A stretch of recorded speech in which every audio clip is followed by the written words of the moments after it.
Para una investigación, no poder determinar la identidad de los responsables es un problema serio. Señalar esta cuestión no implica defender ninguna teoría de la conspiración. Implica criticar el carácter absolutamente ridículo de esta investigación y el hecho de que no tienen ni idea de quién llevó a cabo estos ataques. Por tanto, la pregunta fundamental queda todavía sin contestar. ¿Quién lo hizo?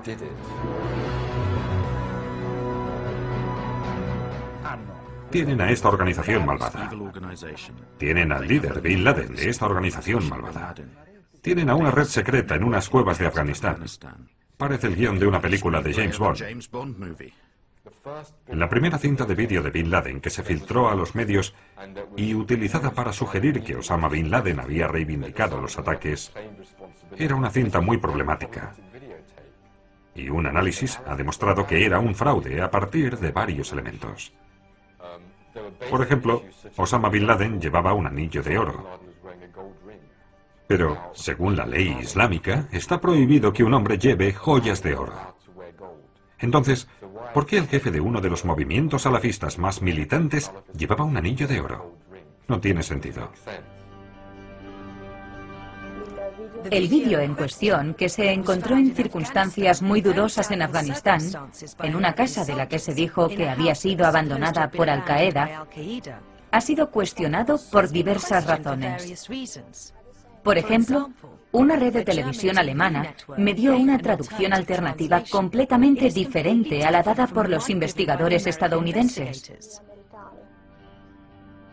No reclaman un papel en los ataques del 11S, sino sencillamente están explicando lo que ocurrió el 11S.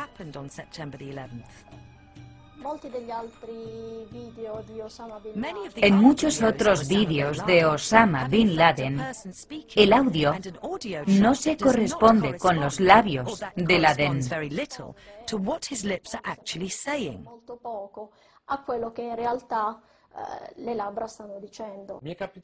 Muchas veces me preguntan, ¿cómo puedes dudar de la versión oficial si Bin Laden mismo ha aparecido varias veces en la televisión diciendo, yo lo hice? Le contaré una pequeña anécdota. Y se la debo contar porque las imágenes no se las puedo mostrar, porque los que las han producido nos han prohibido reproducirlas.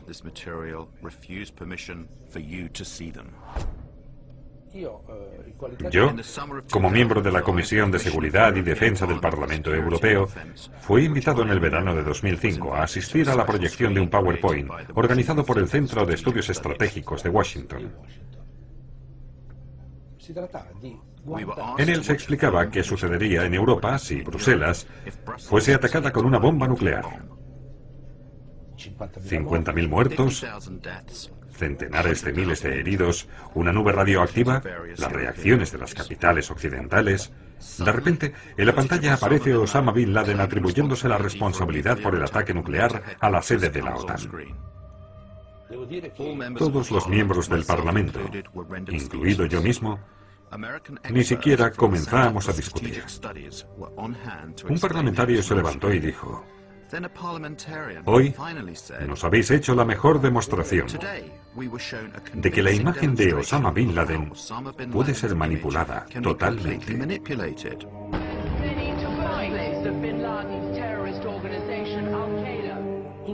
Todas las imágenes que hemos visto en los últimos años tal vez nunca han sido reales, del mismo modo que no se ha producido el ataque nuclear contra la sede de la OTAN.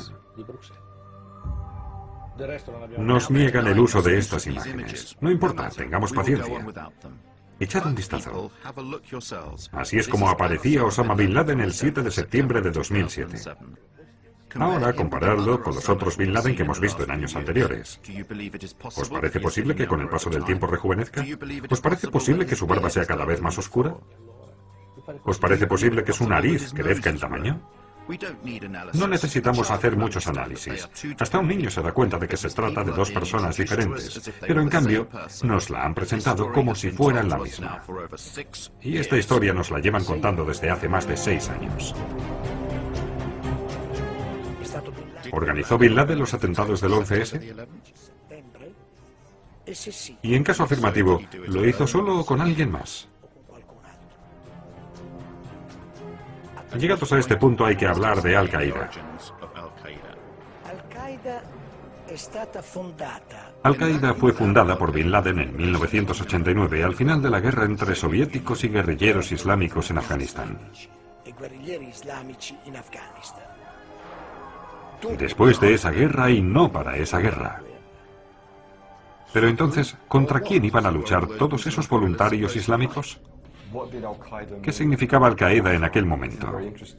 Es muy interesante. Sería suficiente preguntárselo a Robin Cook, el exministro de Exteriores británico. En un artículo publicado en The Guardian, Cook confirmó que Al-Qaeda es un término inventado por la CIA para designar a una base de datos de los mujahidín reclutados y entrenados por la misma CIA. Y tenía razón, porque para decir base de datos en árabe basta añadir la palabra malumat. Se dice Al-Qaeda Malumat. Al-Qaeda significa la base. Y Malumat significa datos. Juntos significan base de datos.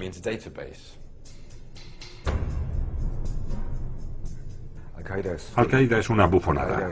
Al-Qaeda no es una organización. Al-Qaeda es solo una etiqueta. No existe una organización que se llama Al-Qaeda.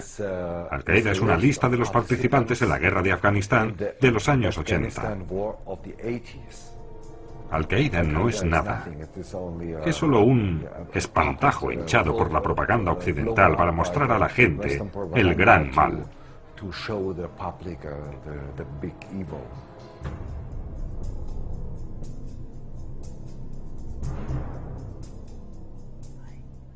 Fui jefe de la sección de visados en el Consulado General de Estados Unidos en Jeddah, Arabia Saudita, entre septiembre de 1987 y marzo de 1989.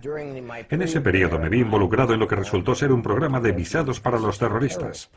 Este programa preveía que algunas personas vinieran al consulado reclutadas por la CIA y por su contacto Osama Bin Laden. Estas personas fueron enviadas a Estados Unidos para ser adiestradas en la práctica del terrorismo, para recibir recompensas o para informar de lo que habían hecho en Afganistán. Creo que se trataba simplemente de cómo hacer explotar las estructuras o de derrocar gobiernos.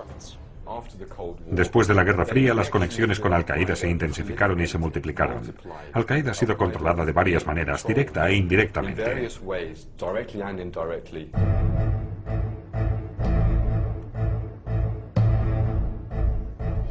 Al-Qaeda ha sido utilizada de forma sistemática en diversos conflictos. Entre 1992 y 1995, aparece en el conflicto de Bosnia.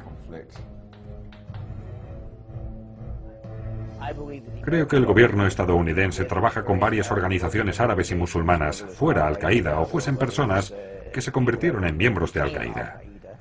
El gobierno las ha adiestrado, armado y enviado a los Balcanes para derrocar a Slobodan Milosevic y a sus aliados. Esta política continuó en los Balcanes, incluso después del 2001.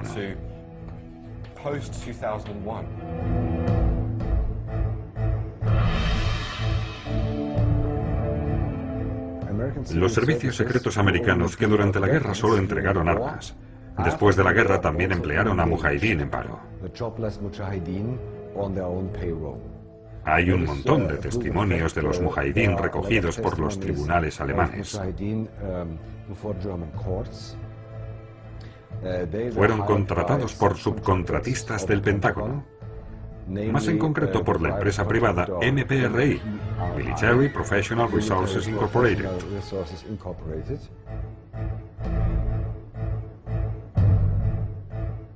MPRI era privada, pero en realidad era un tipo de entidad secreta del ejército de Estados Unidos.